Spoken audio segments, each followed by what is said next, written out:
ஜோதிட ரகசியங்கள் நேயர்கள் அனைவருக்கும் வணக்கம். நான் உங்கள் அஸ்ட்ராசியா. இன்றைய தினம் நம்ம வெளிநாடு போறதுக்கு நம்ம ஜாதகத்துல அமைப்பு இருக்கா அப்படின்னு சொல்லிதான் நம்ம இன்னைக்கு பார்க்க போறோம். அந்த வரிசையில உங்களுடைய ஜாதகத்துல 12ஆம் அதிபதி லக்னத்துல இருக்கிறது, லக்னாதிபதி 12ஆம் இடத்தோட சம்பந்தப்படுறது, இதோட 9ஆம் அதிபதி கனெக்ட் ஆகிறது, இந்த அமைப்பு இருந்ததுன்னா கண்டிப்பா வெளிநாடு போறதுக்கு வாய்ப்பு இருக்கு அப்படின்னு சொல்லுவோம். இது எப்ப போவாங்க அப்படின்னு பார்க்கும்போது, கோச்சாரத்துல ராகு கேது உங்களுடைய சந்திரன் மேலேயோ அல்லது 12ஆம் இடத்துலயோ 9ஆம் இடத்துலயோ சம்பந்தப்படும் போது கண்டிப்பா இவங்க வெளிநாடு போறதுக்கான டைம். ஓகேங்களா? சோ இந்த நேரம் எல்லாம் கூடி வந்துருச்சு, நீங்க சொல்ற அமைப்பெல்லாம் இருக்கு, ஆனா என்னால வெளிநாடு போறதுக்கு தடையா இருக்கு அப்படின்னா நீங்க என்ன பண்ணலாம், பரிகாரம் என்ன பண்ணலாம் அப்படின்னா ஆஞ்சநேயர் வழிபாடு செய்யறது ரொம்ப ரொம்ப நல்லது. ஓகேங்களா? ஃபர்ஸ்ட்.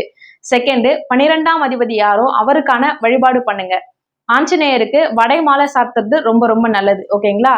அதே போல 12ஆம் அதிபதி ராகு கேதுவோட சம்பந்தப்படுது அப்படின்னா ராகு அப்படின்னும் போது தர்காவுக்கு போயிட்டு வர்றது ரொம்ப ரொம்ப நல்லது. கேது சம்பந்தப்படுது அப்படின்னும் போது நீங்க சர்ச்சுக்கு போயிட்டு வர்றது ரொம்ப ரொம்ப நல்லது. இந்த மாதிரி பரிகாரங்கள் செய்துட்டு நீங்க வந்து ட்ரை பண்ணீங்க அப்படின்னா கண்டிப்பா உங்களுக்கு வெளிநாட்டுல வேலை கிடைக்கும். நன்றி, வணக்கம்.